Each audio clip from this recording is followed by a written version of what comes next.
Hello friend, तो आज हम आपके लिए एनाटॉमी का बहुत ही इम्पोर्टेंट क्वेश्चन लेके आए हैं। थायराइड ग्लैंड 2021 में पूछा गया क्वेश्चन है। ये आपको साइड में दिख रहा होगा। तो आज हम इसका structure, secretion of thyroid hormone, regulation of secretion, function of thyroid hormone, disorder of thyroid, hypothyroidism और हाइपरथायराइडिज्म, इन सारे चीज़ों के बारे में आज हम पढ़ेंगे। इससे पहले जो अभी तक वीडियो को लाइक और सब्सक्राइब नहीं किए हैं, जल्दी से जल्दी वीडियो को लाइक कर दीजिएगा, सब्सक्राइब कर दीजिएगा और बेल आइकन को दबा दीजिएगा ताकि हर वीडियो का लेटेस्ट नोटिफिकेशन सबसे पहले आपको मिलता है।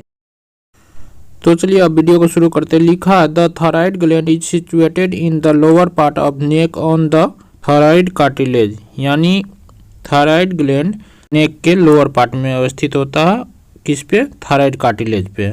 लिखा the thyroid gland contains 2 lobes, इसमें क्या होता है? 2 लोब्स होते हैं, 1 on each side of the trachea, trachea के दोनों साइड एक एक करके होता है। ठीक, These 2 lobes are connected by the isthmus which line in the front of the trachea, यानी ट्रेकिया के सामने जो होता है ये दोनों जुड़ा रहता है आपस में, जिसको क्या कहते हैं? इस्थुमस। इस्थुमस के द्वारा ये दोनों लोब क्या होता है? जुड़ा हुआ रहता है। आपको फिगर में दिख रहा होगा। ठीक, अब दूसरे पेज पर इसका स्ट्रक्चर यानी संरचना के बारे में देखेंगे। तो लिखा the thyroid gland is divided by the means of the connective tissue into A number of lobes, यानी थायराइड ग्लैंड संयोजी ऊतक के माध्यम से कई लोब्स में क्या होता है? विभाजित रहता है। Each lobes contains A number of the spherical shell called follicles, vesicle, alveoli और एसिनी। ये प्रत्येक लोब में कई गोलाकार कोशिका होता है जिन्हें क्या कहा जाता है? फॉलिकल कहा जाता है।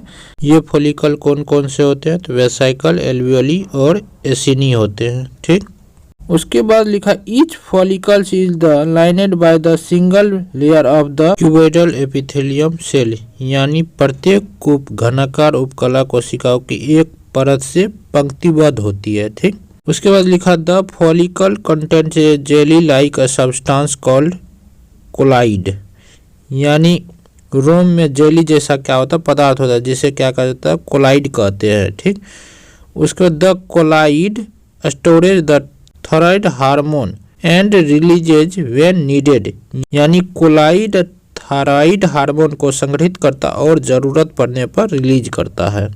अब हम अगले पेज पर इसका स्ट्रक्चर देख लेते हैं। आपको दिख रहा होगा स्ट्रक्चर वेंट्रल और डोर्सल व्यू में। डोर्सल व्यू में ये रेड कलर का चार्ट जो दिख रहा है ये पैराथायराइड ग्लैंड है, जो थायराइड ग्लैंड के पीछे होता है। ठीक, पिछले हिस्से पे। इसके बाद अगले पेज पे लिखा है सिक्रेशन ऑफ थायराइड हार्मोन। इसमें लिखा the thyroid gland synthesis and secrete 2 hormones, thyroxine and triiodothyroxine, यानी थायराइड ग्लैंड 2 तरह के हार्मोन को क्या करता है? सिक्रेशन करता है, थायरोक्सिन और ट्राइआइडोथायरोक्सिन। इसके बाद लिखा the synthesis of this hormone occurs in the following 4 stage, यानी इन हार्मोन का संश्लेषण निम्नलिखित 4 चरणों में पूरा होता है। कौन कौन से 4 चरणों देखते हैं। फर्स्ट में लिखा है iodide removed for plasma and concentrate in the thyroid gland, यानी आयोडाइड को प्लाज्मा से हटा दिया जाता और थायराइड ग्रंथि को क्या किया जाता है? केंद्रित किया जाता है, कंसंट्रेट किया जाता है। ठीक, दूसरा में लिखा है iodide is oxidised to iodine, यानी आयोडाइड आयोडीन में ऑक्सीकृत हो जाता है। तीसरा में लिखा है iodide combined with the amino acid tyrosine and from, यानी आयोडाइड एमिनो एसिड टायरोसिन के साथ मिलकर बना होता है मोनोआयोडोटायरोसिन MIT और दूसरा डाइआयोडोटायरोसिन DIT।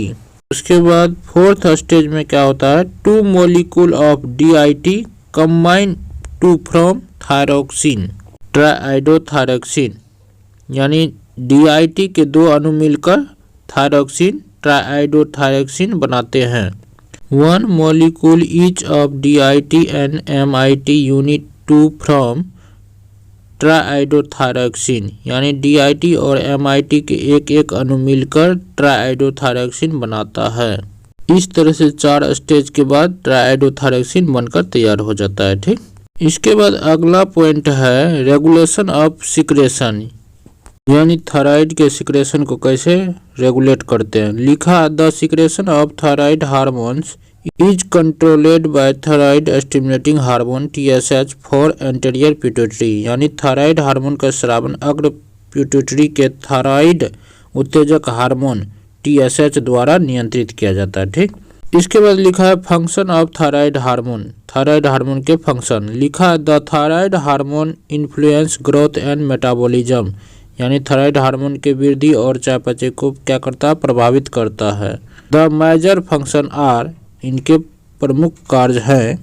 फर्स्ट कार्य है increases in oxygen conception and heat production in tissue, यानी ऊतकों में क्या करता है, ऑक्सीजन की खपत और गर्मी उत्पादन में वृद्धि कर देता है। ठीक, दूसरा लिखा है increases in basal metabolic rate, यानी BMR, यानी बेसल मेटाबॉलिक रेट में क्या करता है, वृद्धि कर देता है। तीसरा है increases in the absorption and utilisation of glucose, यानी ग्लूकोज के अवशोषण और उपयोग में वृद्धि ला देता है। ठीक, चौथा है anabolic effect like growth promotion and protein synthesis, यानी विकास, संवर्धन और प्रोटीन संश्लेषण जैसे एनाबॉलिक प्रभाव डालता है। ठीक, पांचवा है increases in the rate of cholesterol synthesis in liver, यानी लीवर में कोलेस्ट्रॉल संश्लेषण की दर में वृद्धि कर देता है। छठा है myelination of central nervous system, यानी केंद्रीय तंत्रिका तंत्र में माइलिनेशन कर देता है। ठीक, उसके बाद सातवां स्टोरेज ऑफ आयोडीन का भंडारण करना। तो ये 7 आपके थायराइड हार्मोन के फंक्शन थे, क्लियर हो गया होगा। इसके बाद अगले पेज पे लिखा है डिसऑर्डर ऑफ थायराइड फंक्शन, यानी थायराइड ग्लैंड में फंक्शन के आधार पर उसके विकार। कहने का मतलब थायराइड यहाँ 2 तरह से फंक्शन कर सकता है, एक तो कम स्रावित करके हार्मोन और एक अधिक स्रावित करके हार्मोन। यदि कम स्रावित करके हार्मोन फंक्शन करेगा तो उसको कहते हैं हाइपोथायराइडिज्म, और अधिक मात्रा में हार्मोन का स्रावन करेगा तो उसको कहते हैं हाइपरथायराइडिज्म। पहला है हाइपोथायराइडिज्म।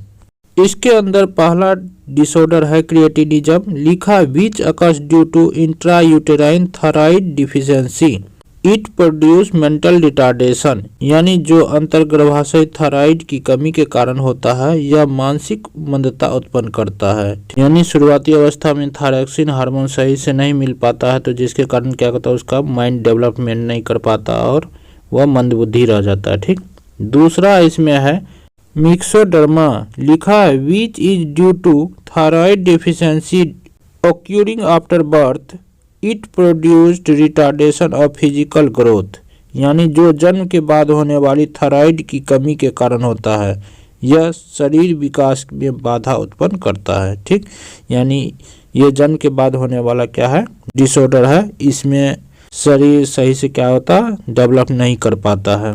इसके बाद इसमें तीसरा है एंडेमिक गोइटी। लिखा है which occurs due to the deficiency of iodine in food, it produce enlargement of the thyroid gland, यानी जो भोजन में आयोडीन की कमी के कारण होता है यह थायराइड ग्रंथि में काफी ज्यादा क्या करता है, वृद्धि करा देता है, जिसके कारण क्या होता है, घेक बाहर निकल जाता है, यानी गला के पास काफी ज्यादा फूल के घड़ा जैसा हो जाता है।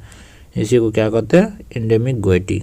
अब थायराइड ग्लैंड के दूसरा टाइप के डिजीज में है हाइपरथायराइडिज्म, यानी थायराइड ज्यादा मात्रा में स्रावित होने के बाद, संश्लेषित होने के बाद क्या होता है, हाइपरथायराइडिज्म। इसमें है ग्रेविस डिजीज। तो लिखा है which is due to excessive production of TSH, it produce protection of eyeball rapid pulse and nervousness, यानी जो TSH के अत्यधिक उत्पादन के कारण होता है। ठीक, इससे नेत्र गोलक का उभार, तीव्र नाड़ी और घबराहट उत्पन्न होता है, यानी आंख बाहर की तरफ आने लगेगा और नाड़ी क्या होगा, बढ़ जाएगा, इम्पल्स बढ़ जाएगा और घबराहट जैसी स्थिति उत्पन्न होने लगेगा।